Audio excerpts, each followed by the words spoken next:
Welcome to commerce अड्डा 14। ठीक है, जैसा कि आपको पता है कि हम लोग सीयूटी एग्जामिनेशन के लिए टेस्ट सीरीज कर रहे हैं और अभी तक हम लोगों ने अकाउंटेंसी के 5 सेट कर चुके हैं। और जैसा कि मैंने आपको बताया था कि कल हम इकोनॉमिक्स का टेस्ट स्टार्ट करेंगे, लेकिन कुछ प्रॉब्लम के कारण इकोनॉमिक्स में आप नहीं कर रहा हूँ। मैं आपके लिए मैं बिजनेस स्टडीज़ लेके आया हुआ हूँ, ठीक है ना। ये भी आपको पता है कि कॉमर्स के लिए एक इंपॉर्टेंट सब्जेक्ट है, क्योंकि आपको पता है कि इकोनॉमिक्स बहुत सारे स्टूडेंट ऐसे होते हैं जो चूज़ नहीं करते हैं, वो आर्ट्स में चले जाता है।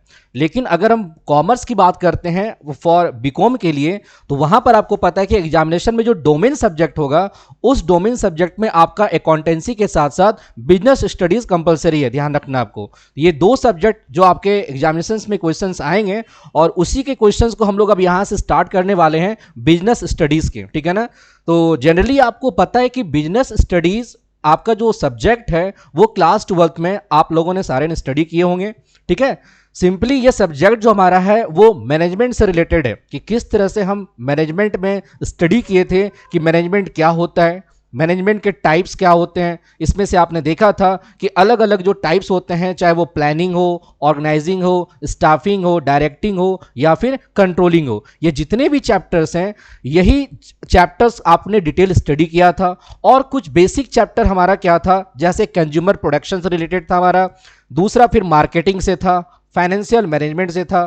तो ये सारे चैप्टर्स मिल करके अब सीयूटी में जो आपका एग्जामिनेशन होगा इसी चैप्टर पे एमसीक्यू बेस में होगा, ध्यान रखना है। तो अभी तक आपने जो क्लास 12th के एग्जामिनेशन दिए होंगे वहां पर तो आपने सब्जेक्टिव स्टडी किया होगा, ठीक है, आपके कॉन्सेप्ट भी क्लियर होंगे। लेकिन जो प्रैक्टिस हमें एमसीक्यू में चाहिए, क्योंकि सीयूटी का लेवल थोड़ा सा क्या होता है, हमारा लेवल हाई होता है अदर एग्जामिनेशन के बोर्ड से, चाहे वो बोर्ड एग्जामिनेशन हो चाहे वो स्टेट बोर्ड का एग्जामिनेशन हो। तो यहां पर जो बिजनेस स्टडीज के क्वेश्चंस होंगे, आज में जो मैं क्वेश्चन लिया हूं ये पीवाईक्यू 2022 का क्वेश्चन है, ध्यान रखना है, ठीक है। तो यहां पर हम लोग देखेंगे कि किस तरह से क्वेश्चंस आते हैं, ठीक है ना। नौ आज हमारे टोटल 35 क्वेश्चंस हैं, और उस 35 क्वेश्चंस हम देखेंगे किस तरह से क्वेश्चन एग्जामिनेशन में पूछे जाते हैं, और उसी क्वेश्चंस के बेस पर हम लोग आगे का जो भी सेट है हम उसको सॉल्व करेंगे, ठीक है। तो आइए हम देखते हैं आज हमारा जो क्वेश्चंस हमारा क्या है बिजनेस स्टडीज। लेकिन इससे पहले आप लोगों से रिक्वेस्ट है कि इस चैनल को आप लोग शेयर एंड सब्सक्राइब जरूर करें, ठीक है, ताकि मुझे भी सपोर्ट मिले। और जितने भी बच्चे हैं जिसके पास ये फैसिलिटी नहीं है कि उनके पास में सारे कुछ अवेलेबल हो सके, तो इसके माध्यम से, ठीक है ना, हमारे इस पढ़ाई के माध्यम से वहां तक उन लोगों के पास में वो सारी चीजें जो भी क्वेश्चंस हैं पहुंच सके, ठीक है। तो ना आज हमारा फर्स्ट क्वेश्चन देखिए हमारा क्या है, जो बिजनेस स्टडी से रिलेटेड है हमारा। नाउ फर्स्ट क्वेश्चन देखिए हमारा क्या है कि capital structure should emphasise on. आपको पता होगा कि कैपिटल स्ट्रक्चर जो आपने स्टडी किया होगा वो फाइनेंशियल मैनेजमेंट जो हमारा एक चैप्टर्स है वहां पर आपने स्टडी किया होगा कि कैपिटल स्ट्रक्चर क्या होता है, ठीक है। जनरली आपको पता है कि हमारे बिजनेस में जो भी हमारा कैपिटल हमारा इन्वॉल्व होता है उसको हम लोग क्या बोलते हैं, कैपिटल स्ट्रक्चर बोलते हैं। जिसमें से आपको पता है कि चाहे वो इक्विटी अमाउंट हो या डेब्ट अमाउंट हो, ये इन सारे के कॉम्बिनेशन से हमारा क्या होता है, कैपिटल स्ट्रक्चर फॉर्म करता है। तो यहां पर क्वेश्चन है कि capital structure should emphasise on, कि कैपिटल स्ट्रक्चर किस चीज पर एम्फेसाइज करता है। Option number 1, increasing the turnover of firm, क्या फर्म के टर्नओवर को इंक्रीज करता है, ठीक है। सेकेंड ऑप्शन है increasing the assets and liabilities of the firm, क्या फर्म के एसेट्स और लायबिलिटी को इंक्रीज करता है। थर्ड ऑप्शन है increasing the share holders wealth, क्या जो शेयर होल्डर होते हैं उनके वेल्थ को इंक्रीज करता है। एंड फोर्थ ऑप्शन है increasing voting right of share holder, क्या शेयर होल्डर के वोटिंग राइट को इंक्रीज करता है। तो आपको पता होना चाहिए जो आप फाइनेंशियल मैनेजमेंट स्टडी करते हैं उनका बेसिक जो मेन पर्पस होता है वो क्या होता है, शेयर होल्डर के वेल्थ को इंक्रीज करना, ये ध्यान रखना आपको, ठीक है। प्रॉफिट को मैक्सिमाइज करना और हमारे जो शेयर होल्डर हैं उनके वेल्थ को इंक्रीज करना। तो याद रखना है कि कैपिटल स्ट्रक्चर जो हमारा एम्फेसाइज होता है वो किस चीज को करता है, तो increasing the share holder wealth, यानी ऑप्शन नंबर 3 हमारा यहां पर करेक्ट है कि increasing the share holder wealth करता है, कि जो भी शेयर होल्डर होते हैं उसके वेल्थ को वो क्या करता है, इंक्रीज करता है। तो फर्स्ट का हमारा ऑप्शन थर्ड हमारा क्या होगा, करेक्ट होगा। नाउ क्वेश्चन नंबर 2 की बात करते हैं। अब यहां पर देखिए क्वेश्चन नंबर 2 क्या है कि identify the rights provided to consumers by the consumer protection act 2019। देखिए आपको पता है कि हम लोगों ने एक स्टडी किया है कोपरा, ध्यान रखना इसका शॉर्ट नेम क्या है हमारा, कोपरा है, जिसको हम लोग बोलते हैं कंज्यूमर प्रोटेक्शन एक्ट। सबसे फर्स्ट हमारा आया था वो 1986 में हमारा आया था, लेकिन 2009 में अमेंडमेंट हुआ और अब हम लोग जो स्टडी करते हैं वो कंज्यूमर प्रोटेक्शन एक्ट करते हैं। क्योंकि आपको पता है, देखिए ये एक्ट का क्या पर्पस है, आए दिन बहुत सारे ऐसे कंज्यूमर्स होते हैं, बायर होते हैं, इनके साथ में क्या होता है, फ्रॉड हो जाता है। तो इन सब से बचने के लिए हमारी गवर्नमेंट ने क्या की, एक कंज्यूमर प्रोटेक्शन एक्ट लाई, ठीक है ना, 1986 में। और वहां पर कुछ कंज्यूमर जो हमारे बायर होते हैं उनको राइट दिया गया और कुछ सेलर्स को भी राइट दिया गया। ध्यान रखना है, ऐसा नहीं कि सिर्फ कि कंज्यूमर को ही आपको यहां पर बिवेयर होना है, सेलर को भी बिवेयर होना आता है, उसके पास भी कुछ राइट होते हैं। तो यहां पर ये जो एक्ट है इसमें कंज्यूमर यानी बायर और सेलर से रिलेटेड जितने भी हमारे राइट्स होते हैं वो सब यहां पर क्या है, इन्वॉल्व है। तो सबसे पहले देखिए यहां पर क्वेश्चन बोला गया है कि आपको बताना है कि वैसे कौन कौन से राइट हैं जो कंज्यूमर को प्रोवाइड किया जाता है, किसके थ्रू, तो कोपरा यानी कंज्यूमर प्रोटेक्शन एक्ट 2019।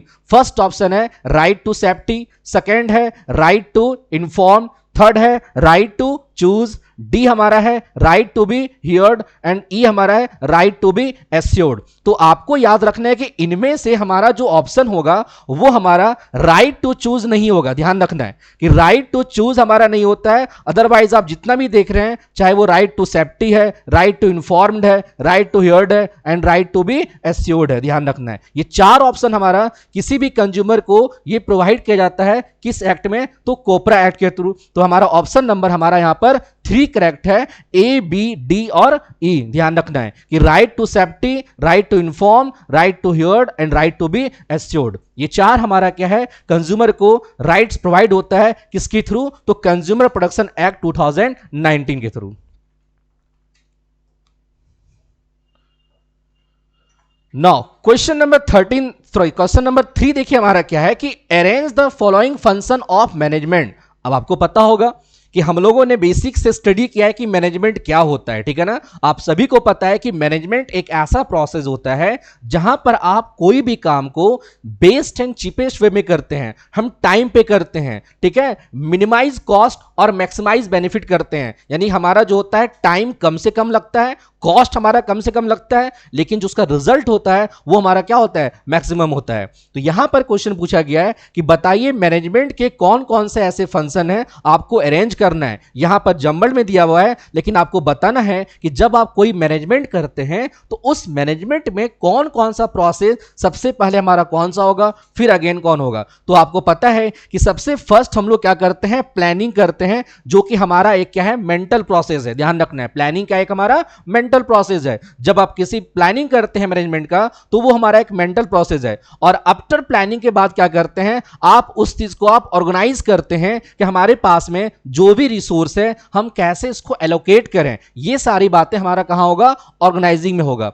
ऑर्गेनाइजिंग होने के बाद में आपको पता है कि फिर हम लोग क्या करते हैं, स्टाफिंग करते हैं। यानी स्टाफिंग में आप पढ़ोगे जाके आगे बहुत सारा चीज होता है, जैसे हमारा सिलेक्शन होता है, रिक्रूटमेंट होता है, ये सब हमारा कहां पर आता है, स्टाफिंग में आता है। जब स्टाफिंग हो जाता है तो उसके बाद हमारा क्या होता है, डायरेक्टिंग होता है, और लास्ट में हमारा क्या होता है, कंट्रोलिंग होता है। तो ये हमारे क्या है, मैनेजमेंट के फंक्शंस हैं, जो कि आपको एक सिस्टमैटिक वे में बताना है कि कौन सा पहले होगा उसके बाद कौन सा होगा। तो देखिए आपका ऑप्शन यहां पर क्या होगा कि सबसे पहले प्लानिंग है यानी बी ऑप्शन है, फिर हमारा क्या ऑर्गेनाइजिंग सी है, फिर हमारा क्या स्टाफिंग ए है। तो बी सी ए अब देखिए हमारा 2 में भी और 4 में भी है, लेकिन अब लास्ट ऑप्शन से हमारा यहां पर देखिए क्या है, फर्स्ट डायरेक्टिंग है और लास्ट हमारा क्या होगा, कंट्रोलिंग होगा। यानी बी सी ए, उसके बाद हमारा क्या हो जाएगा, ई, फिर हमारा क्या होगा, बी सी ए और ई और डी, क्योंकि पहले डायरेक्टिंग देन कंट्रोलिंग। यानी ऑप्शन नंबर हमारा यहां पर 2 करेक्ट है। ध्यान रखना है, ऑप्शन नंबर हमारा 2 करेक्ट है हमारा यहां पर,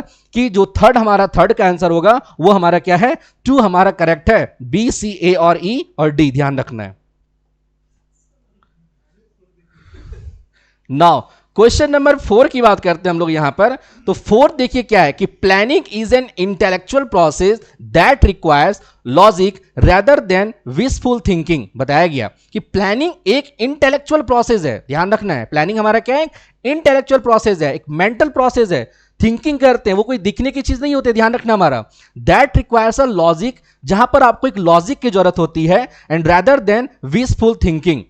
सो विच features of planning is highlighted by the statement. अब यहां पर आपको बताना है कि कौन सा ऐसा फीचर्स है जो प्लानिंग को रिगार्ड करता है, प्लानिंग के अकॉर्डिंग हमारा बोलता है। क्या वो फ्यूचरिस्टिक्स है, क्या वो कंटिन्यूअस है, क्या वो मेंटल एक्सरसाइज है, क्या वो परवेशिव है। तो आपको पता होगा कि जब ये इंटेलेक्चुअल प्रोसेस है और बात हम कहां पर कर रहे हैं, लॉजिक की बात कर रहे हैं, तो जहां पर लॉजिक की बात आती है वहां पर हमारा मेंटल क्या होता है, एक्सरसाइज करता है। इसलिए ऑप्शन नंबर हमारा क्या है, 3 करेक्ट है कि प्लानिंग जो हमारा होता है एक मेंटल एक्सरसाइज है। ठीक है, यानी क्वेश्चन नंबर 4 का ऑप्शन नंबर 3 हमारा क्या है, करेक्ट है।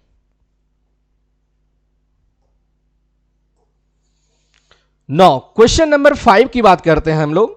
तो 5 देखिए क्वेश्चंस क्या बोल रहा है हमारा कि identify the non financial incentive that give more autonomy and power to subordinate. देखिए फाइनेंशियल इंसेंटिव क्या होता है। इंसेंटिव आपको पता है कि अगर आप कोई भी काम कर रहे हैं और उसके बेनिफिट में कुछ ना कुछ अगर आपको दिया जा रहा है तो उसको हम लोग बोलते हैं इंसेंटिव बोलते हैं। अब इंसेंटिव 2 तरह का होता है, एक फाइनेंशियल इंसेंटिव होता है, एक नॉन फाइनेंशियल इंसेंटिव होता है। तो फाइनेंशियल इंसेंटिव में लाइक जैसे हमारा क्या आ गया, बोनस आ गया, सैलरी हो गया, ये सब जब आपको कैश वैल्यू में, मॉनेटरी वैल्यू में अगर कोई इंसेंटिव मिल रहा है तो हम उसको बोलते हैं क्या चीज, फाइनेंशियल इंसेंटिव बोलते हैं। लेकिन अगर नॉन फाइनेंशियल इंसेंटिव की बात बोलते हैं, जैसे आपको पता होगा कि अगर कोई वर्कर वर्क कर रहा है, उनको लीव इंकैशमेंट मिल गया, ठीक है ना, मेडिकल लीव मिल गया, ठीक है, और भी कुछ फैसिलिटी है that is not related to monetary term, that's called, उसको बोलते हैं क्या चीज, नॉन फाइनेंशियल इंसेंटिव बोलते हैं। तो यहां पर बताया जा रहा है कि आप बताइए वो कौन सा नॉन फाइनेंशियल इंसेंटिव है that gives more autonomy and powers to subordinate.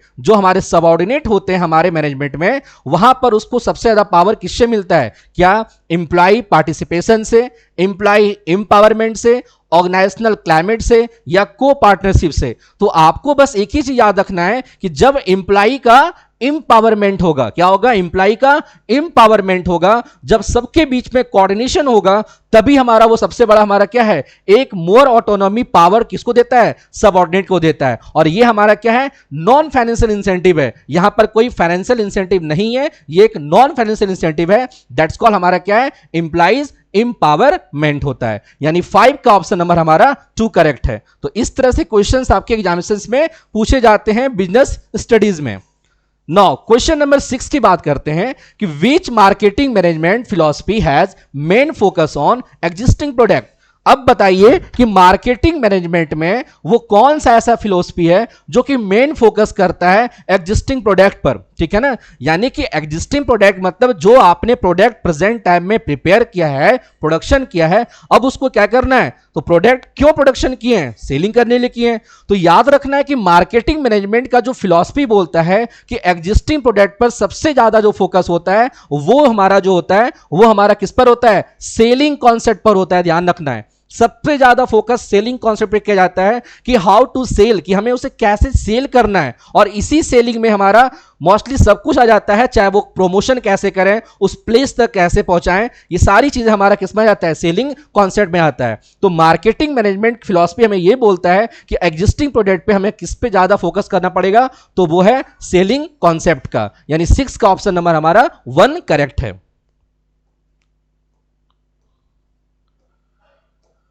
Now question number 7 की बात करते हैं कि identify the specific forces of business environment from following. बताया गया कि अब यहां पर आपको बताइए कि बिजनेस इन्वायरमेंट, देखिए ये भी आपका एक चैप्टर्स है बिजनेस इन्वायरमेंट, जहां पर आपने स्टडी किया था कि किस तरह से एक बिजनेस इन्वायरमेंट हमारा अलग अलग टाइप्स के होते हैं।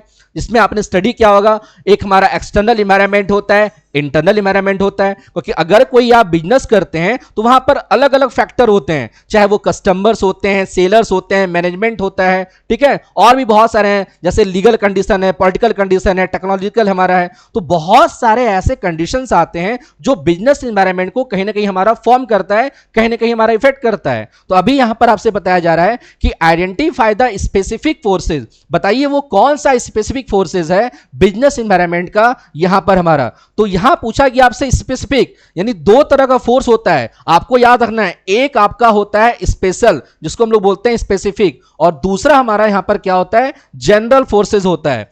जो सभी के लिए होता है। तो अगर हम बात करते हैं स्पेसिफिक फोर्सेस, तो हमारा यहां पर क्या होगा, एक हमारा इन्वेस्टर होगा, ध्यान रखना आपको, यहां पर हमारा क्या होगा, इन्वेस्टर होगा, फिर हमारा क्या होगा, कस्टमर होगा, और लास्ट हमारा क्या होगा, कंपटीटर होगा। क्यों? क्योंकि सोशल और पॉलिटिकल जो हमारा है ये हमारा जनरल फोर्सेज है। कैसा फोर्सेज है? जनरल फोर्सेज है। लेकिन अगर स्पेशल फोर्स की बात करते हैं तो हमारा इन्वेस्टर होता है, कस्टमर होता है और कंपटीटर होता है। यानी ऑप्शन नंबर ए, बी और ई, यानी ऑप्शन नंबर 2 हमारा यहां पर क्या है, करेक्ट है। कि अगर आप specific forces of business environment की बात करते हैं तो वहां पर हमारा जो भी इन्वेस्टर है, कस्टमर है या कंपटीटर है, ये सारे का सारा एक स्पेसिफिक फोर्स होता है बिजनेस इन्वायरमेंट का। लेकिन जो सोशल और पॉलिटिकल फैक्टर है वो सबके लिए कॉमन होता है। इट मींस ये हमारा क्या हो गया, जनरल फैक्टर हो गया, ध्यान रखना है। ठीक है, चलिए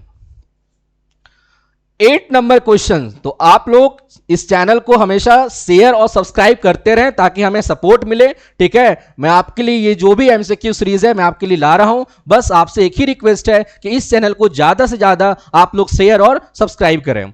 नाउ आगे देखिए क्या दिया हुआ है, क्वेश्चन नंबर 8 की arrange following elements of communication process in a sequence. अब देखिए आपके पास में क्वेश्चन है कि कम्युनिकेशन, तो आपको पता है कि कम्युनिकेशन क्या होता है, कम्युनिकेशन क्या होता है, तो पता है कि कम्युनिकेशन एक ऐसा मीडियम है जहां पर किसी भी इंफॉर्मेशन को वन पर्सन से अनदर पर्सन हम क्या करते हैं, एक्सचेंज करते हैं, अपने थॉट को, अपने प्लान को, ठीक है, हम क्या करते हैं, एक्सचेंज करते हैं। तो कम्युनिकेशन एक थिंकिंग यानी थॉट को एक्सचेंज करने का एक मीडियम है। ठीक है ना, क्या हमारा एक मीडियम है। तो अब यहां पर आपसे पूछा जा रहा है कि जब किसी कम्युनिकेशन को हम ट्रांसफर करते हैं, चूंकि कम्युनिकेशन एक प्रोसेस है और वो प्रोसेस किस सीक्वेंस में होता है, किस सीक्वेंस में होता है। तो देखिए यहां पर अगर हम बात करते हैं कि सबसे पहले किसी भी कम्युनिकेशन प्रोसेस को स्टार्ट करने के लिए आपके पास में क्या चाहिए, तो आपके पास में सबसे पहले आपका सेंडर होना चाहिए। ध्यान रखना है, पहले क्या होगा, सेंडर होगा। अब अगर सेंडर है तो उसके पास में क्या चाहिए, मैसेज चाहिए। ठीक है ना, क्योंकि वही मैसेज हमारा क्या होगा, ट्रांसफर होगा। अब जब आपके पास में मैसेज हो गया तो आपके पास में क्या चाहिए, मीडिया चाहिए। थर्ड हमारा क्या होता है, मीडिया होता है। लाइक जैसे हमारा इंटरनेट हो गया, मोबाइल फोन हो गया, ये जो आपका मीडियम है इसी को बोलते हैं हम लोग क्या चीज, मीडिया बोलते हैं। तो सबसे फर्स्ट हमारा सेंडर क्रिएट किसको करेगा, मैसेज करेगा। मैसेज हमारा फिर ट्रांसफर किससे होगा, मीडिया से होगा, और मीडिया फिर हमारा कहां जाएगा, एक रिसीवर इसको रिसीव करेगा। ध्यान रखना है, रिसीवर इसको रिसीव करेगा। क्या कम्युनिकेशन प्रोसेस हो गया, नहीं सर, नहीं हो सकता है। क्यों नहीं होगा, क्योंकि एक हमारा कम्युनिकेशन जो हमारा करेक्ट होगा वो हमारा कब होगा, यानी इफेक्टिव कम्युनिकेशन कब होता है, जब कम्युनिकेशन को रिसीवर क्या देता है, फीडबैक देता है। क्या देता है, फीडबैक देता है। ठीक है, अगर जब तक हम फीडबैक नहीं देंगे तब तक आपका कम्युनिकेशन इफेक्टिव नहीं होगा, कम्युनिकेशन कंप्लीट नहीं होगा। तो कम्युनिकेशन कंप्लीट होने के लिए सबसे पहले आपको पता होना चाहिए कि आपके पास में सेंडर होना चाहिए, फिर मैसेज होना चाहिए, फिर मीडिया, फिर रिसीवर, और देन हमारा क्या होगा, फीडबैक होगा। तो अभी यहां पर हम बात करते हैं ऑप्शंस, तो यहां पर मैच करते हैं कि सेंडर आपका देखिए ए में है। ठीक है, यहां पर ये हमारा ए ऑप्शन है। मैसेज हमारा कहां पर है, सी में है। मीडिया आपका कहां पर है, डी में है। रिसीवर आपका कहां पर है, बी में है। और फीडबैक आपका कहां है, ई में है। तो अगर हम ऑप्शन की बात करते हैं ए सी डी बी ई, तो आपका ऑप्शन देखिए A C D B E, option number 3 हमारा यहां पर क्या है, करेक्ट है। ए सी डी बी ई आपका ऑप्शन नंबर 3 करेक्ट है, यानी 8 का ऑप्शन नंबर 3 हमारा क्या होगा, करेक्ट होगा। नो क्वेश्चन नंबर 9 देखिए, 9 यहां पर क्या बोल रहा है कि dependence on technological gadget is comparatively higher in America than in India. अब बताया गया कि इंडिया से ज्यादा टेक्नोलॉजी पर डिपेंडेंट हमारा कौन है, अमेरिका है। तो यहां पर एक सेंटेंस दिया गया है कि dependence on technological gadget is comparatively higher in America than in India. So which features of business environment is highlighted by the statement? क्या ये रिलेटिविटी है, क्या ये अनसर्टेनिटी है, क्या ये कॉम्प्लेक्सिटी है, क्या ये डायनेमिक है? तो नहीं सर, आपको पता होना चाहिए कि यहां पर हम क्या कर रहे हैं कि अमेरिका का कंपेयरिंग हम किससे कर रहे हैं, दैट्स कॉल्ड इंडिया से, ध्यान रखना है, अमेरिका का इंडिया से हमारा क्या हो रहा है, कंपैरेटिव हो रहा है, मतलब उसके रिलेटिवनेस को शो कर रहा है। क्या चीज शो कर रहा है, रिलेटिवनेस को शो कर रहा है। तो यहां पर हमारा क्या हो गया, रिलेटिविटी, यानी ऑप्शन नंबर 1 हमारा करेक्ट है कि अगर हमारा अमेरिका टेक्नोलॉजी पर इंडिया से ज्यादा डिपेंडेबल है, इसका मतलब इंडिया और अमेरिका के बीच में कौन सा फीचर्स हमारा बिजनेस एनवायरनमेंट का है, तो वो हमारा क्या है, रिलेटिविटी का है। ध्यान रखना है, ठीक है, कि अमेरिका टेक्नोलॉजी से ज्यादा रिलेटेड है, तो इसको किसको शो करते हैं हम लोग, टेक्नो यानी रिलेटिविटी, यानी 9 का ऑप्शन नंबर 1 हमारा क्या है, करेक्ट है। 9 क्वेश्चन नंबर 10 की बात करते हैं। अब देखिए 10th नंबर क्वेश्चन कि arrange the steps of trading and settlement procedure in securities, arrange the steps of trading and settlement. अब देखिए आपको पता होना चाहिए कि हमारा एक चैप्टर है स्टॉक मार्केट, ध्यान रखना है। तो स्टॉक मार्केट में आप बेसिकली स्टडी किए हो कि स्टॉक मार्केट को जो रेगुलेट करता है वो कौन करता है, सेबी करता है, ठीक है, कौन करता है, हमारा सेबी करता है, stock exchange board of India. तो आपको पता होना चाहिए कि ट्रेडिंग और सेटलमेंट करने के लिए हमारा कौन कौन से प्रोसीड्यूर होता है सिक्योरिटीज को। क्या सबसे पहले हम एक डीमेट अकाउंट ओपन करते हैं, ये आपको पता होना चाहिए कि हम लोग जो भी शेयर मार्केट का काम करते हैं वो किस अकाउंट से करते हैं, डीमेट अकाउंट से ओपन करते हैं, ध्यान रखना है, ओपन करके। तो ऑप्शन 1 है open a demat account, option B है place an order with the broker, आपको पता है कि वहां पर एक ब्रोकर भी होता है बीच में, ठीक है, sign a broker client agreement, third बोलता है broker match the share price available, and E बोलता है broker issue a trade confirmation slip. तो देखिए आपको यह अंदाजा लगा लेना है कि सबसे पहले हमारा क्या होगा कि आप सबसे पहले क्या करते हैं, एक ऑर्डर लेते हैं, क्या करते हैं हम लोग यहां पर, ऑर्डर लेते हैं। तो sign a broker client agreement, ये आपका ऑप्शन नंबर 1 होगा कि सबसे पहले आपको क्या करना है, एक ब्रोकर और क्लाइंट के बीच में हमारा क्या होता है, एग्रीमेंट होता है। जब आपका एग्रीमेंट हो जाता है तब आप क्या करते हो, एक डीमेट अकाउंट आप क्या करते हैं, ओपन करते हैं, डीमेट अकाउंट आप एक ओपन करते हैं। जब डीमेट अकाउंट आपका ओपन हो जाता है तब क्या करते हैं, आप ऑर्डर क्या करते हैं, प्लेस करते हैं ब्रोकर के साथ में। इट मींस यहां पर क्या हो गया, सबसे पहले सी है, फिर ए है और बी है, तो सी ए बी आपको दिख रहा है, ऑप्शन नंबर 3 में ही मिल रहा है, यानी 3 हमारा करेक्ट है। और नेक्स्ट हमारा क्या होता है कि broker match the share price available, and last में जब वो ब्रोकर इशू कर देता है ट्रेड को, तो आप क्या करते हैं, एक कंफर्मेशन स्लिप आप अटेन करते हैं, ऑब्टेन करते हैं, ठीक है, क्या ऑब्टेन करते हैं, कंफर्मेशन स्लिप आप ऑब्टेन करते हैं। तो ये हमारा देखिए प्रोसेस है कि किस तरह से आप, अगर आप किसी भी ट्रेडिंग और सेटलमेंट करते हैं सिक्योरिटीज का, तो आपको किस प्रोसेस जाना पड़ेगा। तो आपको याद रखना है कि सबसे पहले हम एक साइन करेंगे, ब्रोकर क्लाइंट एग्रीमेंट होगा, दूसरा हमारा फिर ऑर्डर प्लेस होगा, सॉरी फिर हमारा क्या होगा, डीमेट अकाउंट ओपन होगा, थर्ड हमारा क्या होगा, एक ऑर्डर प्लेस होगा ब्रोकर के साथ में, फिर हमारा जो हमारा प्राइस अवेलेबल है वो ब्रोकर मैच करेगा, और लास्ट में क्या होगा, एक कंफर्मेशन स्लिप मिलेगा आपको। यानी ऑप्शन क्वेश्चन नंबर 10 का ऑप्शन नंबर 3 हमारा यहां पर क्या है, करेक्ट है।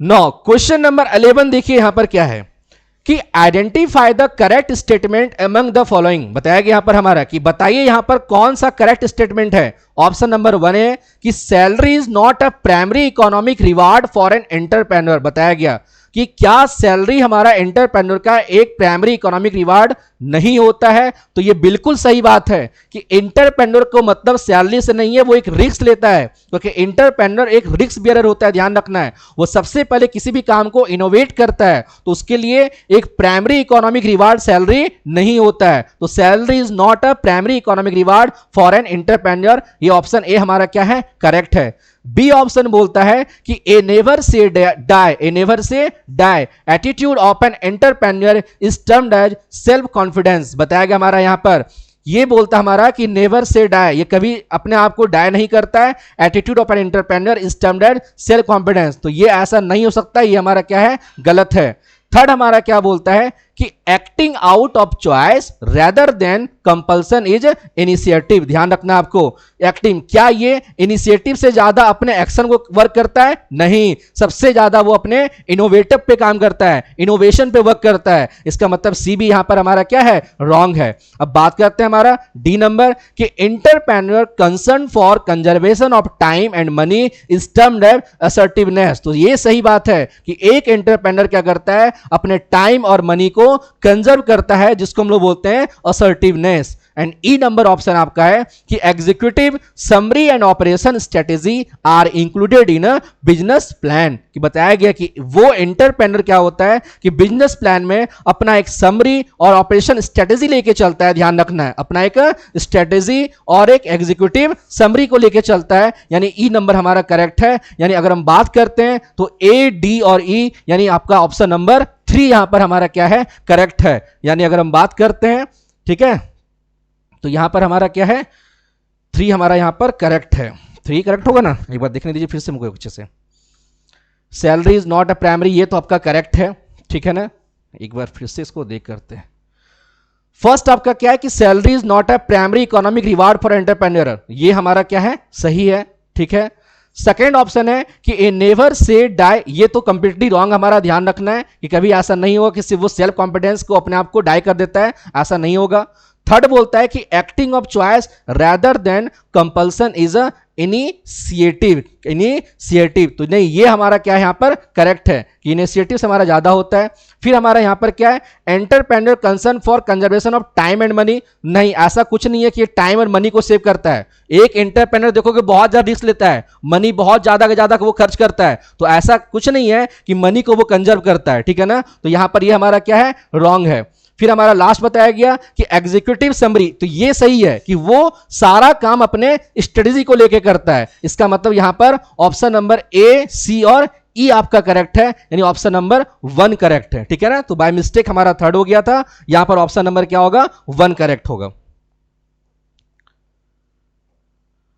नाउ क्वेश्चन नंबर 12 को देखिए क्या है कि एक company has replace their obsolete machinery with a high-tech machine as it could not achieve its target in the previous month due to slow production process। अब क्वेश्चन यहां पर बोला जा रहा है कि एक कंपनी है जो क्या कर रही है, रिप्लेस कर रही है किसको, तो ऑब्सोल्यूट मशीनरी। देखिए ऑब्सोल्यूट मशीनरी का मतलब होता है वैसा मशीनरी जो हमारा एक्सीडेंटल हो गया है, ठीक है, वर्क सही से नहीं कर रहा है, उसको हम लोग बोलते हैं obsolete machinery. With a high tech machine, एक वो हाईटेक मशीन के साथ में इसको रिप्लेस कर रहा है, क्यों, as it could not achieve its target in the previous month due to slow production process, क्योंकि उस मशीन का जो टारगेट था वो टारगेट को पूरा नहीं कर पाया, क्यों, क्योंकि due to slow production process. So which step in the process of controlling is executed by the company, तो बताइए यहां पर जो 4 ऑप्शंस है उस ऑप्शंस में से कौन सा ऐसा स्टेप है जो कि वो कंपनी उस प्रोसेस में कंट्रोलिंग का काम करती है। तो क्या measurement of actual performance, comparing actual performance with standard, analysis deviation या टेकिंग करेक्टिव एक्शन। तो आपको पता है कि यहां पर इसने क्या किया, एक करेक्टिव एक्शन लिया, क्योंकि उसका जो टारगेट था वो टारगेट पूरा नहीं हो पाया, तो उसने अपना एक एक्शन लिया और उसको मशीन के जब क्या कर दिया, एक हाईटेक मशीन को रिप्लेस कर दिया। यानी ऑप्शन नंबर 4 यहां पर हमारा करेक्ट है कि टेकिंग करेक्टिव एक्शन, हमारा क्या होगा, टेकिंग करेक्टिव एक्शन होगा, यहां ध्यान रखना है। क्वेश्चन नंबर 13 की बात करते हैं कि 13 नंबर क्वेश्चन क्या बोल रहा है कि as per consumer production act 2019, फिर से देखिए हमारा क्वेश्चन आ रहा है कि consumer production act 2019 state commission, आपको याद रखना है कि 3 तरह के हमारे कमीशन होते हैं, ध्यान रखना है आपको, स्टेट कमीशन होते हैं, फिर हमारा क्या होता है, सेंट्रल कमीशन होता है हमारा, ठीक है। तो ये जो हमारा कमीशन बोल रहा है कि state commission has a jurisdiction to entertain complaint where value of goods and services paid as consideration. तो बताइए स्टेट कमीशन में कितने रुपए तक का जो हमारा डिस्प्यूट है वो सॉल्व किया जाता है। तो आपको याद रखना है कि अभी जो प्रेजेंट टाइम में स्टेट कमीशन जो हमारा सॉल्व करता है डिस्प्यूट, वो हमारा कितना करता है, तो exceed 1 crore but does not exceed 10 crore. आपको याद रखना है कि 1 करोड़ से 10 करोड़ तक जो भी डिस्प्यूट होगा, ठीक है ना, जो भी डिस्प्यूट होगा उसको सॉल्व कौन करेगा, हमारा स्टेट कमीशन करेगा, ध्यान रखना है, ध्यान रखना है। अगर 10 करोड़ से ज्यादा होगा तो वो कौन करेगा, हमारा नेशनल कमीशन करेगा, कौन करेगा, हमारा नेशनल कमीशन करेगा, ध्यान रखना है। क्वेश्चन नंबर 14, अब देखिए 14 नंबर क्या है कि staffing is the part of which functional area of management. Staffing is the part of which functional area of management, कि स्टाफिंग बताइए मैनेजमेंट का यहां पर जो पार्ट है, ठीक है, staffing is the part of which functional area of management, किसका हमारा पार्ट होता है? तो आपको पता होना चाहिए कि स्टाफिंग एक ऐसा प्रोसेस है जहां पर एम्प्लॉय का क्या किया जाता है? रिक्रूटमेंट किया जाता है, उनका क्या किया जाता है? सिलेक्शन किया जाता है। और जब हम एम्प्लॉय का रिक्रूटमेंट और सिलेक्शन की बात करते हैं तो वहां पर हमारा क्या आता है? ऑप्शन नंबर 2 HRM यानी ह्यूमन रिसोर्स मैनेजमेंट की बात होगी। वहां पर किसकी बात होगी? ह्यूमन रिसोर्स मैनेजमेंट की बात होगी। यानी 14 नंबर का ऑप्शन नंबर 2 हमारा क्या है? करेक्ट है। क्वेश्चन नंबर 15 की बात करते हैं कि मैच द फॉलोइंग। देखिए यहां पर दिया हुआ है कि रेगुलेटरी फंक्शन ऑफ सेबी, फिर development function of SEBI, productive function of SEBI and objective of SEBI. यानी सेबी से रिलेटेड हमारा यहां पर क्या है? इंफॉर्मेशन आपके पास में दिया हुआ है। इंफॉर्मेशन आपके पास में दिया हुआ है। तो यहां पर देखिए क्या है कि रेगुलेटरी फंक्शन ऑफ सेबी, तो आपको याद रखना है कि सेबी का जो रेगुलेटरी फंक्शन होता है वो हमारा क्या होता है? तो लेविंग फी और अदर चार्जेज, जो भी चार्जेज होते हैं उनको वो कलेक्ट करने का काम करता है हमारा। दूसरा हमारा है कि डेवलपमेंट फंक्शन ऑफ सेबी। अगर सेबी का हम डेवलपमेंट फंक्शन की बात करते हैं तो वो हमारा क्या है? Training of intermediates. जितने भी इंटरमीडिएट्स होते हैं सेबी के बीच में हमारा, उनको ट्रेनिंग देने का काम कौन करता है हमारा? तो डेवलपमेंट फंक्शन ऑफ सेबी होता है। थर्ड हमारा क्या है कि प्रोटेक्टिव फंक्शन ऑफ सेबी। अगर सेबी का प्रोटेक्टिव फंक्शन की बात करते हैं तो यहां पर ये क्या होगा? Controlling insider training. ध्यान रखना है, कंट्रोलिंग इनसाइडर ट्रेनिंग। तो कंट्रोलिंग करने का मतलब हमारा होता है कि प्रोटेक्टिव करना है। एंड लास्ट है ऑब्जेक्टिव ऑफ सेबी, जिसका मतलब हमारा क्या होता है कि regulate stock exchange. Stock exchange को रेगुलेट करने का मतलब इसका ये क्या होता है? ऑब्जेक्टिव होता है। इट मींस यहां पर जो मैच द फॉलोइंग है वो आपका सामने टू सामने हमारा करेक्ट है। यानी ऑप्शन ए 1 2 3 4 यानी ऑप्शन नंबर हमारा 2 यहां पर करेक्ट है। कि 15 का ऑप्शन नंबर 2 हमारा यहां पर करेक्ट है। नौ क्वेश्चन नंबर 16 की बात करते हैं। अब देखिए 16 में कि the principles of management are not rigid. ध्यान रखना है, क्या दिया हुआ है? रिजिड नहीं है। Prescription these can be modified by the manager when the situation so demands. So what nature of principles of management has been indicated in above statement? कि बताइए अगर कोई प्रिंसिपल ऑफ मैनेजमेंट आपका रिगिड नहीं है तो सिंपली पता है कि अगर रिगिड नहीं होगा तो इसका मतलब वो क्या है? सर फ्लेक्सिबल होगा। वो क्या होगा हमारा? वो फ्लेक्सिबल होगा। ध्यान रखना है, अगर वो रिगिड नहीं है इसका मतलब वो क्या है? फ्लेक्सिबल है। आप कभी भी किसी समय उस प्रिंसिपल को आप चेंज कर सकते हैं, इसका मतलब हमारा क्या होता है? फ्लेक्सिबल होता है। लेकिन अगर वो रिगिड है तो आप उसको चेंज नहीं कर सकते हो, वो हमारा उसमें चेंजिंग नहीं होगा। तो ऑप्शन क्वेश्चन नंबर 16 का ऑप्शन नंबर 2 हमारा क्या है? करेक्ट है। नाउ क्वेश्चन नंबर 17 की बात करते हैं। अब 17 नंबर देखिए क्या है यहां पर कि which technique of scientific management violates Fayol's principle of equity. अब आपको बताना है कि जो फेयोल्स और टेलर्स, आपको पता है कि इन्होंने मैनेजमेंट का प्रिंसिपल दिया था, तो आपको बताना है यहां पर कि जो फेयोल्स के कितने मैनेजमेंट हैं? 14 प्रिंसिपल ऑफ मैनेजमेंट है। कितने हैं? 14 प्रिंसिपल ऑफ मैनेजमेंट हैं। और टेलर है कितने हैं? 5। हमारा कितना है? 5 है। तो यहां पर हम बात करते हैं फेयोल्स की। कौन सा ऐसा ऑप्शन है जो फेयोल्स के 14 प्रिंसिपल्स में हमारा नहीं आता है, उनको वैलिड करता है हमारा? तो प्रिंसिपल ऑफ इक्विटी बताया गया। प्रिंसिपल ऑफ इक्विटी को वैलिड करता है। ध्यान रखना है, ठीक है ना? किसको वैलिड करता है हमारा? प्रिंसिपल ऑफ इक्विटी को। क्या? Standardization of work, motion study, फिर हमारा थर्ड है differential piece wages system, mental evolution. अब देखिए हम बात कर रहे हैं इक्विटी का और यहां पर ये बात किसका कर रहा है? डिफरेंशियल का। तो आपका ऑप्शन नंबर 3 हमारा करेक्ट होगा कि जब इक्विटी की बात आ रही है तो कैसे आप पीस वेजेस सिस्टम में आप डिफरेंशियल फॉर्म लाओगे? तो कभी भी आप डिफरेंस नहीं कर सकते हैं जब आपका प्रिंसिपल ऑफ क्या होगा? इक्विटी होगा। प्रिंसिपल ऑफ इक्विटी का मतलब ही होता है इक्वालिटी। ध्यान रखना है, तो यहां पर आप डिफरेंशिएशन नहीं कर सकते हैं। यानी क्वेश्चन नंबर 17 का ऑप्शन नंबर 3 हमारा यहां पर क्या है? करेक्ट है। क्वेश्चन नंबर 18 देखिए यहां पर क्या है कि मैच द फॉलोइंग आपका फिर से है। अब देखिए हमारा क्या है? डिस्ट्रिक्ट कमीशन, ठीक है ना? मैंने बता रहा था कि अभी आपको कि 3 तरह के कमीशन होते हैं। एक डिस्ट्रिक्ट कमीशन होते हैं, स्टेट कमीशन होते हैं और एक नेशनल कमीशन होते हैं, ठीक है ना? अब ये इनका काम क्या होता है तो मैं आपको बताया कि जब आप कंज्यूमर प्रोटेक्शन आप पढ़ोगे तो उसमें यह बताया गया है कि जब कभी कंज्यूमर यानी बायर और सेलर के बीच में कोई डिस्प्यूट हो जाता है किसी भी गुड्स और सर्विस को लेकर के, तो वहां पर क्या होता है? उसका dispute direct related to amount से होता है कि कितने रुपए तक का डिस्प्यूट हो गया है। तो यहां पर यह आपको पता होना चाहिए कि डिस्ट्रिक्ट कमीशन जो हमारा होता है वो 0 से लेके 1 करोड़ तक का सॉल्व करता है। पहले ये 20 लाख तक था, बट जब 2019 में हमारा न्यू अमेंडमेंट आया तो उस समय क्या किया जाने लगा कि डिस्ट्रिक्ट कमिश्नर के पास में ये पावर दिया गया कि अगर बायर और सेलर के पास में 0 से लेकर के 1 करोड़ तक का कोई हमारा डिस्प्यूट अमाउंट होगा तो वो कौन सॉल्व करेगा? डिस्ट्रिक्ट कमीशन करेगा। अगर हम स्टेट कमीशन की बात करते हैं तो ये कहां तक जाएगा? 1 से लेकर के 10 करोड़, यानी 1 करोड़ से लेके 10 करोड़ तक का अगर कोई डिस्प्यूट होगा तो वो कौन करेगा? आपका स्टेट कमीशन करेगा। और 10 करोड़ से ज्यादा का अगर हमारा होगा तो वो कौन करेगा? नेशनल कमीशन करेगा। ये 3 तरह के कमीशन हमारे कंट्री में बनाए गए हैं और इनके पास में ये पावर दिया गया है कि अलग अलग अमाउंट के अलग अलग डिस्प्यूट को क्या करते हैं? वो सॉल्व करते हैं। और लास्ट हमारा क्या है? सुप्रीम कोर्ट है, ठीक है ना। अब देखिए यहां इसका मतलब क्या चीज है कि अब मान लीजिए कोई भी अगर हमारा जो पर्सन है अगर वो डिस्ट्रिक्ट कमीशन से हमारा क्या हो गया? सेटिस्फाइड नहीं हो पाया, तब वो हमारा कहां? स्टेट कमीशन, फिर नेशनल कमीशन और लास्ट हमारा क्या होता है? Supreme court. तो सुप्रीम कोर्ट जो ऑर्डर दे दिया वो आपको मानना पड़ेगा, क्योंकि इससे बड़ा हमारा कोर्ट इंडिया में नहीं होता है। तो सुप्रीम कोर्ट हमारा क्या है? एक हायर कोर्ट है और इसके ऑर्डर को आपको मानना ही पड़ेगा। तो अब देखिए क्वेश्चंस में मैच द फॉलोइंग में क्या पूछा जा रहा है कि district commission 1 crore to 10 crore, अभी मैंने आपको बताया कि 1 करोड़ से 10 करोड़ तक का हमारा कौन सॉल्व करता है? तो स्टेट कमीशन होता है। कौन करता है? हमारा स्टेट कमीशन करता है, यानी बी नंबर ऑप्शन आपका यहां पर हो जाएगा, यहां रखना है फर्स्ट में। फिर बोलता है हमारा क्या चीज कि appeal against national commission in matter of its original jurisdiction, ध्यान रखना आपको।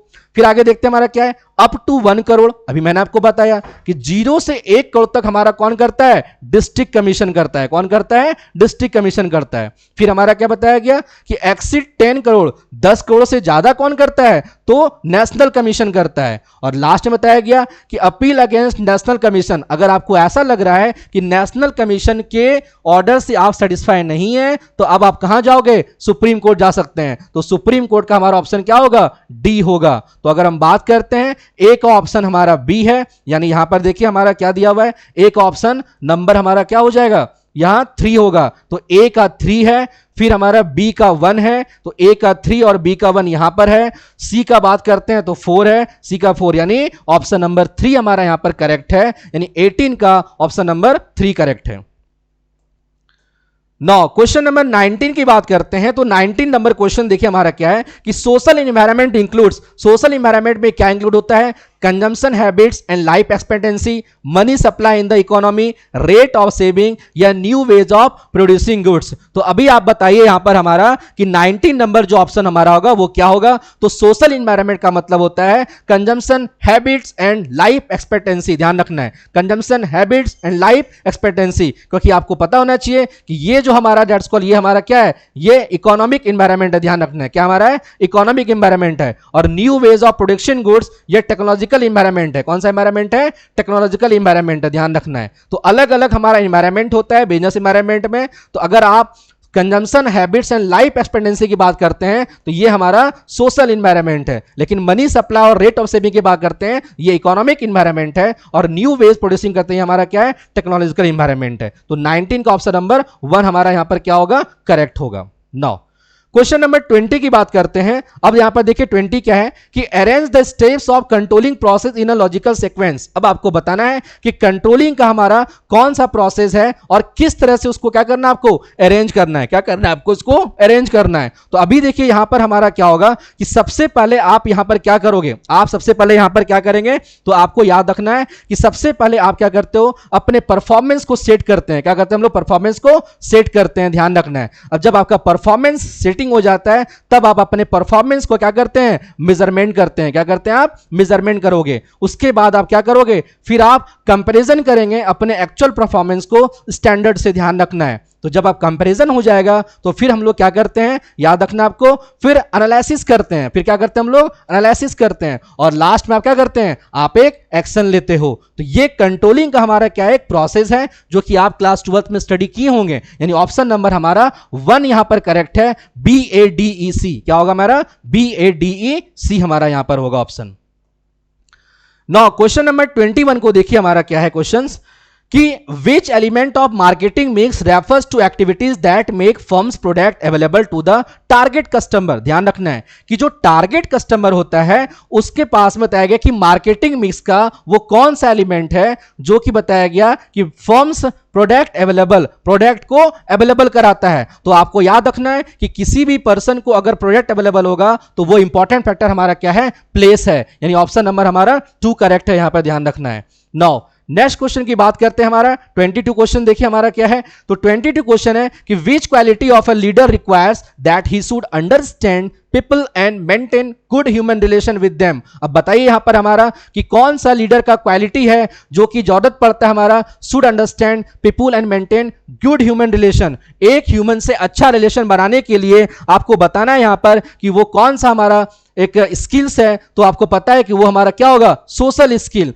जब तक सोशल स्किल्स नहीं होगा तब तक आप अपने ह्यूमन के साथ में रिलेशन नहीं बना सकते हैं। तो ऑप्शन नंबर 4 हमारा यहां पर क्या होगा, करेक्ट होगा। नेक्स्ट क्वेश्चन देख रहे हैं 23 नंबर क्वेश्चन देखिए क्या है। 23 नंबर क्वेश्चन हमारा है कि which of the following are the features of a leadership. कि बताइए लीडरशिप के क्या क्या फीचर्स होते हैं, लीडरशिप के क्या क्या फीचर्स यहां पर हैं। तो पहला बोलता है कि it tries to bring change in the behaviour of a person. सही बात है, पर्सन के बिहेवियर में चेंजिंग लाता है हमारा। It is an internal feeling, गलत बात है हमारा, इंटरनल फीलिंग नहीं होगा ये। सी ऑप्शन है it indicates interpersonal relation between leaders and followers. तो सही बात हमारा है कि लीडर और फॉलोवर के बीच में एक रिलेशनशिप क्रिएट होता है। एंड लास्ट हमारा है it is a continuous process. तो ये भी हमारा क्या है, करेक्ट है, यानी ऑप्शन नंबर 1 ही हमारा करेक्ट है, ए सी और डी हमारा करेक्ट है। तो 23 का ऑप्शन नंबर 1 करेक्ट होगा। नाउ क्वेश्चन नंबर 24 की बात करते हैं। तो यहां पर देखिए क्या है कि the primary aim of financial management, कि primary aim of financial management हमारा क्या है। तो अभी मैंने स्टार्टिंग में ही डिस्कस किया था, मैक्सिमाइज शेयर होल्डर्स वेल्थ, यानी ऑप्शन नंबर हमारा 3 करेक्ट है कि शेयर होल्डर वेल्थ को मैक्सिमाइज करना ये फाइनेंशियल मैनेजमेंट का प्राइमरी एम होता है। क्वेश्चन नंबर 25 की बात करते हैं। तो देखिए 25 क्या है कि identify the market that is known as stock exchange. अब बताइए, आपको बताना है कि स्टॉक एक्सचेंज से रिलेटेड हमारा कौन सा मार्केट होता है। तो आपको याद रखना है कि स्टॉक एक्सचेंज जहां पर हमारे पब्लिक क्या करते हैं, अपने स्टॉक यानी शेयर को परचेजिंग करते हैं, तो वो हमारा कौन सा मार्केट होता है, सेकेंडरी मार्केट होता है। कौन सा मार्केट होता है, सेकेंडरी मार्केट होता है। ये चीज आपको याद रखना है। तो स्टॉक एक्सचेंज हमारा किससे होगा, सेकेंडरी मार्केट से रिलेटेड होगा। क्वेश्चन नंबर 26 देखिए हमारा क्या है कि refers to vertical shifting of employ in an organization. किसी भी ऑर्गेनाइजेशन में जब हमारा वर्टिकल शिफ्टिंग होता है एम्प्लॉय का, तो उसको हम लोग यहां पर क्या बोलते हैं। तो याद रखना है कि जब वर्टिकल शिफ्टिंग होता है उसको हम लोग बोलते हैं क्या चीज, प्रमोशन बोलते हैं। क्या बोलते हैं, प्रमोशन। क्योंकि वर्टिकल मतलब बॉटम से टॉप की ओर जाते हैं। तो जब प्रमोशन होता है तो क्या होता है, आप देखते हैं जो भी पोस्ट हमारा डाउन होता है उससे हम एक पोस्ट ऊपर की ओर जाते हैं। तो अगर हम वर्टिकल शिफ्टिंग की बात करते हैं एम्प्लॉय का, तो वो हमारा क्या होता है, प्रमोशन होता है। यानी 26 का ऑप्शन नंबर 1 करेक्ट है। तो देखिए किस तरह से क्वेश्चंस आपके एग्जामिनेशंस में आते हैं, ठीक है ना, ध्यान रखना आपको। Now the process which provides for learning opportunity that helps employee growth। बताइए वो कौन सा प्रोसेस है जो कि प्रोवाइड करता है learning opportunity that helps employee growth। कि अगर किसी भी आपको एम्प्लॉय का ग्रोथ करना है तो आपको याद रखना है वहां पर सबसे इंपॉर्टेंट चीज क्या होगा, डेवलपमेंट होगा। कि जब तक डेवलपमेंट नहीं होगा तब तक ग्रोथ नहीं होगा। तो ग्रोथ इज रिलेटेड टू हमारा क्या होता है, डेवलपमेंट होता है। 27 का आपका ऑप्शन नंबर 2 यहां पर करेक्ट है। 28 की बात करते हैं। तो 28 नंबर क्वेश्चन क्या है कि identify for the following under whose overall administrative control SEBI function. अब बताइए कि सेबी का जो फंक्शन होता है उसको कंट्रोल कौन करता है। तो आपको पता है कि हमारे देश का जो मिनिस्ट्री ऑफ फाइनेंस है, गवर्नमेंट ऑफ इंडिया, यानी GOI का मतलब गवर्नमेंट ऑफ इंडिया, ये इसको क्या करते हैं, कंट्रोल करते हैं, यानी मिनिस्ट्री ऑफ फाइनेंस होगा। ध्यान रखना है 28 का। क्वेश्चन नंबर 29 देखिए हमारा क्या बोल रहा है कि मैच द फॉलोइंग। यहां पर आपको दिया हुआ है, ये मार्केटिंग से हमारा क्वेश्चन है कि convenience product, shopping product, speciality product और नॉन ड्यूरेबल प्रोडक्ट। तो देखिए सबसे अगर हम बात करते हैं एक कन्वीनियंस प्रोडक्ट का, ध्यान रखना है।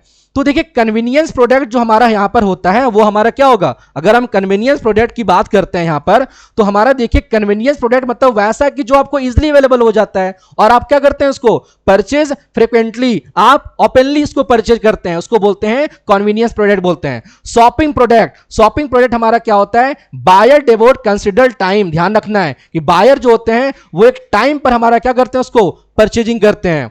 थर्ड हमारा है स्पेशलिटी प्रोडक्ट। देखिए जब भी स्पेशलाइजेशन प्रोडक्ट में आता है तब हम बात करते हैं किसका, ब्रांडिंग का बात करते हैं। किसका बात करते हैं, ब्रांड का बात करते हैं। तो आपका यहां पर सी नंबर हमारा क्या होगा, ब्रांड होगा। एंड लास्ट है कि नॉन ड्यूरेबल प्रोडक्ट मतलब होता है कि कंज्यूम्ड इन वन और फ्यू यूजेज, कि जो ड्यूरेबल प्रोडक्ट नहीं होता है उसको सिर्फ एक या दो बार उसको यूज किया जाता है। यानी अगर हम बात करते हैं तो फर्स्ट का हमारा ऑप्शन नंबर क्या है, 3 है। बी का ऑप्शन नंबर हमारा क्या है, 4 है। सी का ऑप्शन नंबर हमारा क्या है, सी का ऑप्शन नंबर 2 है। तो ऑप्शन नंबर 1 हमारा यहां पर क्या है, करेक्ट है। 1 हमारा क्या है यहां पर करेक्ट है, यानी 29 का 1 होगा। नेक्स्ट देखिए 30 क्वेश्चन हमारा क्या है कि प्लानिंग हमारा पूछ रहा है यहां पर कि प्लानिंग इज परवेसिव। देखो परवेसिव का मतलब यहां पर समझना आपका क्या होता है कि परवेसिव का मतलब यहां पर होता है कि uses at all level of management. आपको पता होना चाहिए कि मैनेजमेंट के 3 लेवल होते हैं। पहला टॉप होता है, दूसरा आपका क्या होता है, मिडिल लेवल मैनेजमेंट होता है, और तीसरा आपका क्या होता है, बॉटम लेवल मैनेजमेंट होता है। ध्यान रखना है। तो यहां पर आपको याद रखना है कि जो प्लानिंग हमारा बोलता है कि planning is pervasive because it is required in setting special goals, it is required at all level of management, it is forward looking and backward looking, it lays down the base for other function of a management. तो आपको याद रखना है कि it is required at all level of management, क्योंकि अगर वो planning कर रहे हैं, जो भी हमारा टॉप लेवल प्लानिंग करता है, लेकिन उसका काम होता है कि वो मिडिल लेवल और बॉटम लेवल दोनों को देखते हुए करें, ठीक है ना। तो जो प्लानिंग होता है वो तीनों लेवल के लिए हमारा होता है। इसलिए परवेसिव वर्ड जहां भी मिले ना, इसका मतलब ही होता है at all level of management. ध्यान रखना है, जितने भी लेवल ऑफ मैनेजमेंट है वहां पर उसका क्या होता है, यूजेज होता है। तो 30 का ऑप्शन नंबर 2 हमारा यहां पर क्या है, करेक्ट है। नेक्स्ट क्वेश्चन देखिए हमारा 31 हमारा क्या बोल रहा है। तो 31 क्वेश्चंस यहां पर है कि identify the correct sequence of first 5 step of staffing process. कि जब आप स्टाफिंग प्रोसेस करते हैं तो सबसे पहले हमारा क्या क्या यहां पर हमारा प्रोसेस होगा उसको आपको यहां पर बताना है। तो देखिए आपको पता है कि सबसे पहले हम क्या करते हैं, एस्टिमेट करते हैं अपने मेन पावर रिक्वायरमेंट, कि आपके ऑर्गेनाइजेशन में कितने मेन पावर चाहिए। सबसे पहले आप ये एस्टिमेट करोगे, उसके बाद आप क्या करते हैं, उसका रिक्रूटमेंट करते हैं। ठीक है, क्या करते हैं, उसका रिक्रूटमेंट करते हैं। तो रिक्रूटमेंट के बाद हमारा क्या होता है, फिर उसका सिलेक्शन होता है। क्या होता है, उसका सिलेक्शन होता है। सिलेक्शन के बाद उसका क्या होता है, प्लेसमेंट एंड ओरिएंटेशन होता है। और लास्ट में आप क्या करते हैं, उसको ट्रेनिंग एंड डेवलपमेंट देते हैं। तो ऑप्शन नंबर 1 आपका यहां पर करेक्ट है, नहीं 31 का ऑप्शन नंबर 1 करेक्ट है। कि अगर कोई भी हमारा स्टाफिंग प्रोसेस होता है ये 5 स्टेप आपको कंप्लीट करना पड़ता है। ठीक है, तो देखिए किस तरह से क्वेश्चंस आपको कंफ्यूज कर सकता है। तो आपको यहां पर कॉन्सेप्ट क्लियर रखना है और बाकी इजिली आपका बन जाएगा क्वेश्चन जितना भी है। 32 नंबर क्वेश्चन है कि select from following who is considered risk taker. तो अभी मैंने आपको बताया कि कभी भी याद रखना है कि बिजनेस में जो रिस्क टेकर होता है वो हमेशा कौन होता है, एक एंटरप्रेन्योर होता है। ध्यान रखना है। इन ऑप्शन नंबर 3 हमारा करेक्ट है, 32 का ऑप्शन नंबर 3 करेक्ट होगा। 33 क्वेश्चंस की बात करते हैं। तो यहां पर देखिए क्या है कि according to which principle of management organization should have a chain of authority. अब देखिए ज्यादा आपको स्टडी करने की कोई जरूरत नहीं है, जैसे ही आपको चेन ऑफ अथॉरिटी आ गया इसका मतलब ऑप्शन नंबर 3 हमारा यहां पर क्या है, करेक्ट है। कि हमारा आपको पता होगा कि प्रिंसिपल ऑफ मैनेजमेंट में एक मैनेजमेंट हमारा स्केलर चेन का था, जहां पर आपको पता है कि स्केलर चेन का मतलब होता है कि आपको कोई भी काम एक सिस्टमैटिक वे से आपको जाना पड़ता है। कि अगर ये हमारा फिर यहां जाएगा, फिर यहां, तो इस तरह से आपको क्या करना पड़ता है, पास करना पड़ता है। तो बताया गया कि अगर अथॉरिटी और कम्युनिकेशन हमारा चेन में जा रहा है इसका मतलब वहां पर क्या होगा, स्केलर चेन होगा। तो ऑप्शन नंबर 3 हमारा यहां पर क्या है, करेक्ट है। 34 क्वेश्चंस यहां पर क्या है कि arrange the channels of distribution in order for a consumer product. अब देखिए किसी भी कंज्यूमर प्रोडक्ट का जो चैनल ऑफ डिस्ट्रीब्यूशन है वो क्या होता है। तो आपको पता होना चाहिए कि सबसे पहले प्रोड्यूसर उस चीज को प्रोड्यूस करता है। क्या करता है, प्रोड्यूस करता है। फिर कहां जाता है, हमारा होलसेलर के पास में जाता है। फिर हमारा कहां जाएगा, रिटेलर के पास में जाता है। और लास्टली किसके पास जाता है, कंज्यूमर के पास में जाता है। यानी DCBA है आपका ऑप्शन। तो ऑप्शन नंबर 2 हमारा यहां पर करेक्ट है कि अगर हमारा कोई भी प्रोडक्ट का चैनल ऑफ डिस्ट्रीब्यूशन होगा तो सबसे पहले आपका प्रोड्यूसर होगा, फिर होलसेलर होगा, फिर रिटेलर होगा और फिर